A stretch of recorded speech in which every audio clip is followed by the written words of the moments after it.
lo que queríamos contarles ahora era un poco ayudarlos a cómo ver qué está circulando, ¿no? Porque veníamos contándole qué es una desinformación, le contamos un poco el camino de cómo llega de estos sitios tal vez poco confiables o de estas redes más chicas, cómo llega a las redes sociales más masivas, cómo llega un montón de gente, a millones y millones de personas. Ahora, cómo nosotros, los periodistas, nos damos cuenta de qué está circulando, ¿no? Entonces, ahí hay algunas herramientas que están buenas para que tengan en cuenta, para que conozcan, para que vayan jugando si es que les sirve hacerlo, porque son súper útiles tanto en periodos electorales como en crisis informativas, como puede ser la pandemia o como pueden ser la cobertura general de ciertos temas. Estas 4 herramientas son las que usamos nosotros en Chequeado. Hay un montón más, siempre nacen nuevas, así que no es que hay que casarse con una herramienta, pero seguro puede servirles conocer qué es posible hacer con cada una de ellas, ¿no? Entonces, ahí, si les parece, les cuento un poquitito para qué sirve cada una. CrowdTangle, la que ven arriba a la izquierda, es una herramienta que es de Meta y lo que funciona, para lo que sirve es buscar el contenido viral tanto en Facebook como en Instagram.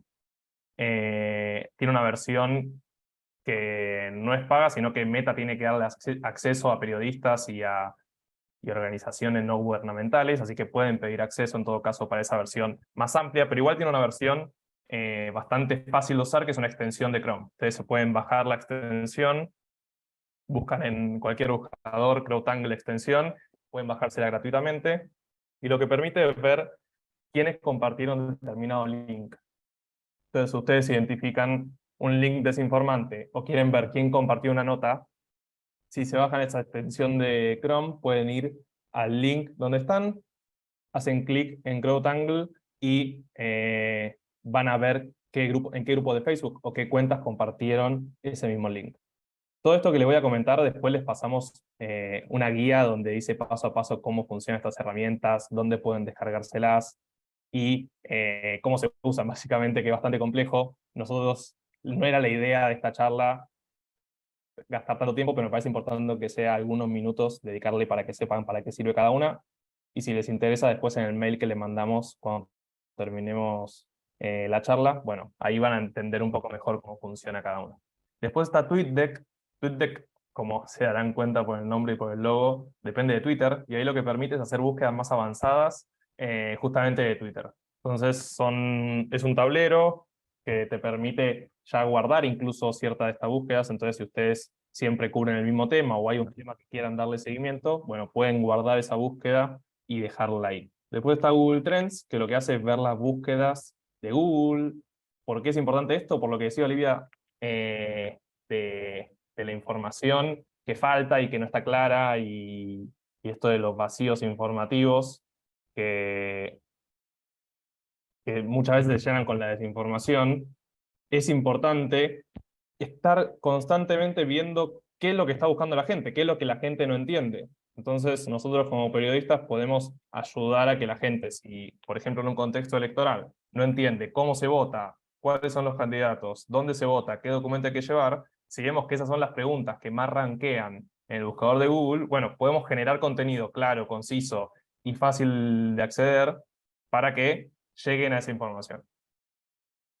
Y después estaba Sumo, que es una herramienta, es así, que es paga, pero pueden pedir un acceso gratuito, incluso pueden tener una prueba, que lo que te permite hacer es ver cuáles son los links más compartidos y más leídos, no solo en redes sociales, sino en sitios de noticias, por ejemplo. Ahí Olivia compartió la guía con el paso a paso para entender un poco mejor estas herramientas, así que si hay alguna duda puntual, podemos hablarlo ahora, pero si no, les recomiendo que se guarden esa guía, después se la mandamos por mail también, y en todo caso pueden leerla profundamente en su tiempo libre y ver si tienen alguna duda, obviamente nos escriben y lo vemos.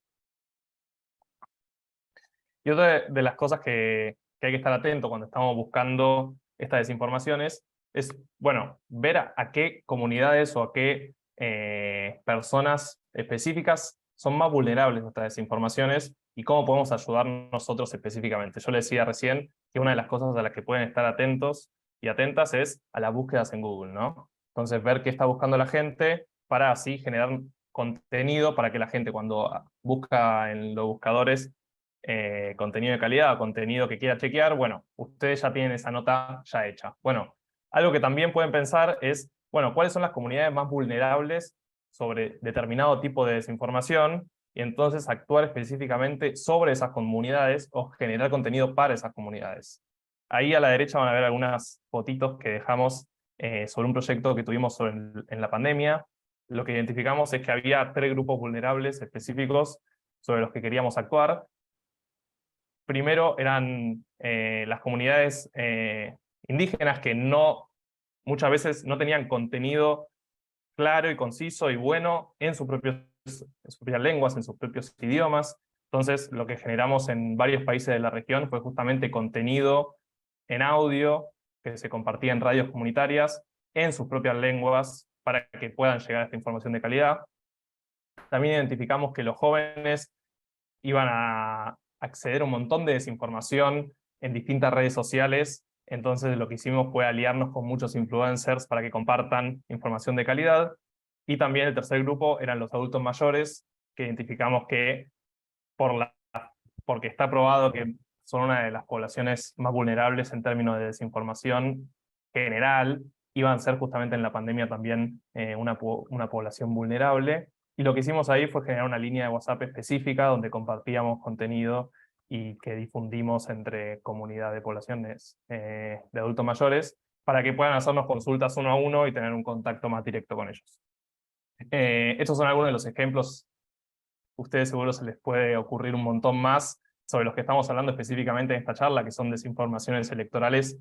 También puede haber poblaciones que específicamente estén más vulnerables o que piensen ustedes que pueden ser especialmente vulnerables. No sé, se me ocurre en este momento, pueden ser los jóvenes que votan por primera vez.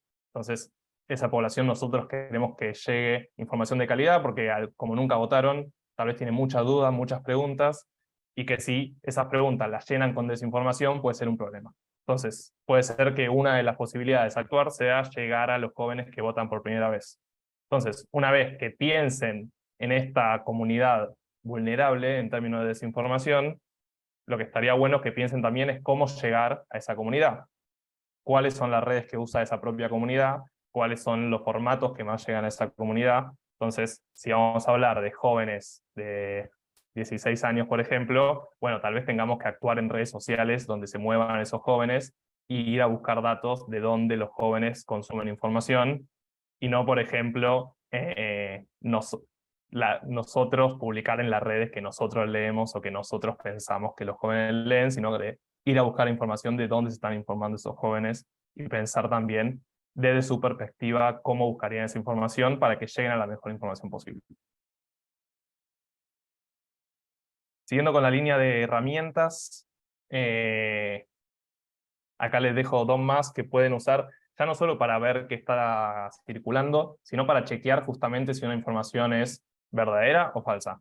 Esto es algo muy complejo que no es una herramienta perfecta, digo, no es una inteligencia artificial que vos le vas a dar un contenido y te va a decir esto es verdadero o falso, sino que claramente requiere de trabajo periodístico, requiere de consulta de fuentes, requiere de un método transparente y de transparentarlo justamente en la nota, de contarle al lector qué hicimos, cómo lo hicimos y por qué hicimos eso. Pero hay algunas herramientas que sí, seguro nos pueden servir para, para ver si, por ejemplo, un contenido ya circuló años antes, si un contenido es viejo y ahora está circulando como si fuera actual.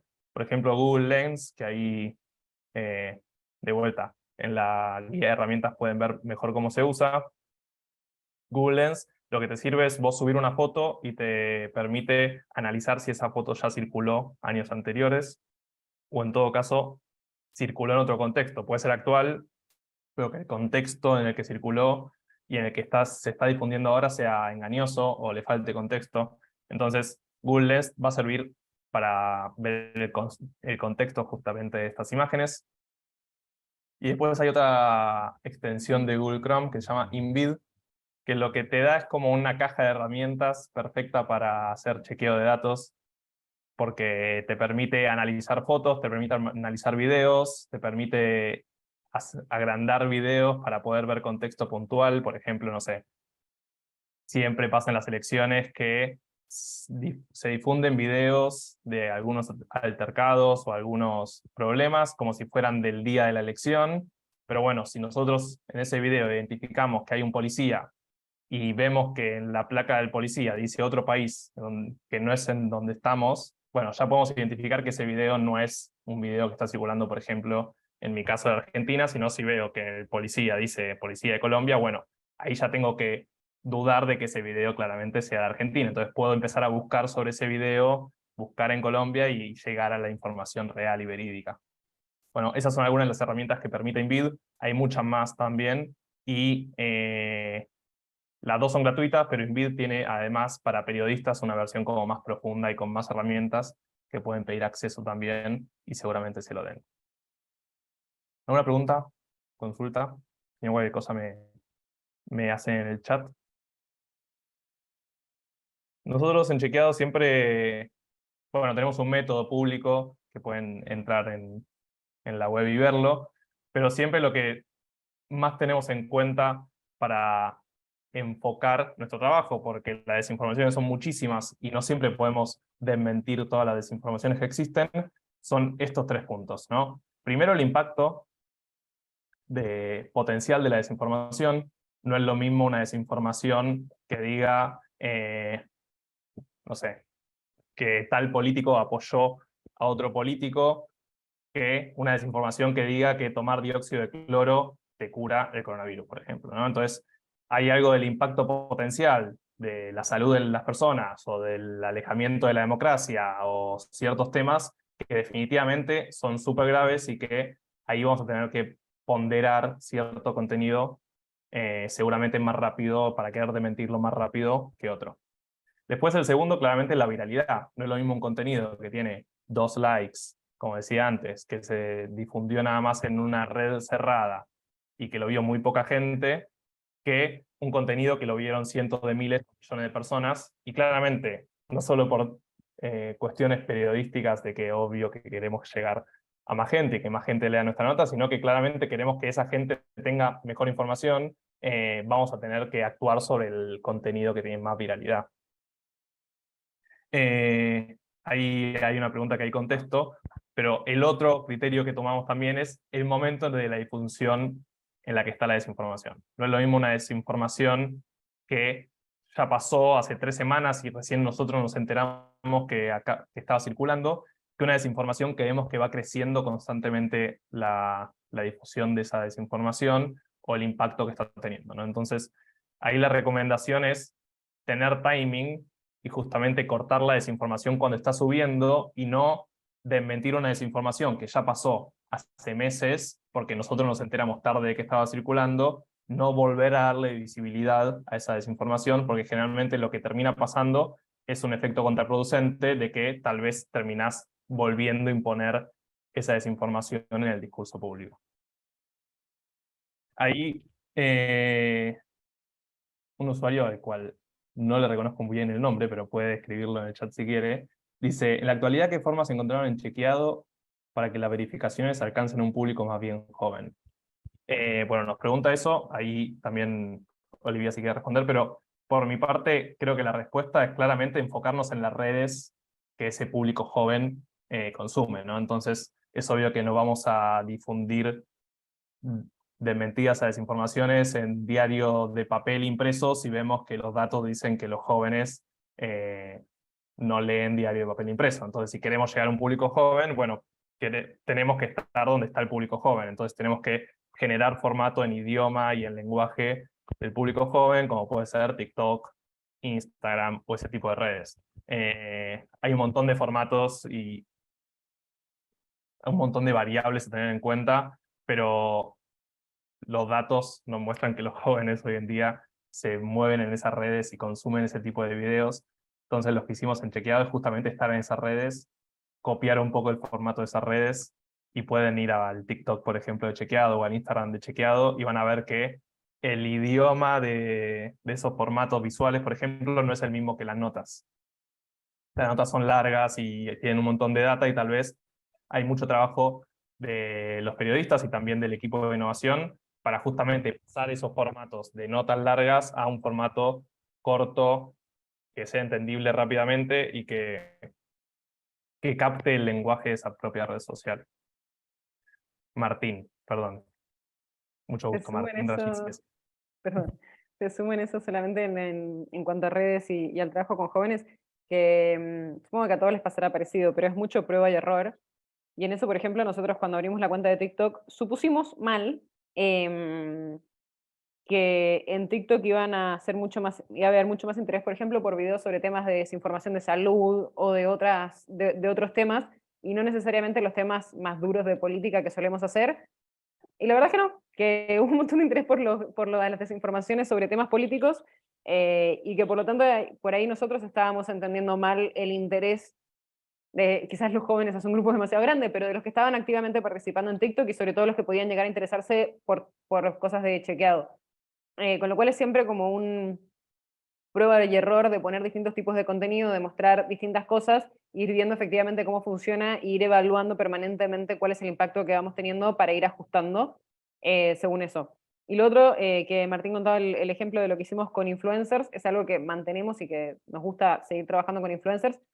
No sé, el colaborador más sencillo de la vida trabajar con influencers porque tienen sus particularidades y sus formas de hacer, que no siempre son tan institucionalistas y tan institucionales y hace que sea a veces un poco complejo el trabajo, pero hemos logrado muy buenas alianzas que también nos ayudan mucho a llegar a distintos públicos. Em, te contesto lo otro que decías, así es complicada la traducción de la nota escrita a video en TikTok. No la hacemos ni Martín ni yo, pero contesto por colegas que sí, que es difícil porque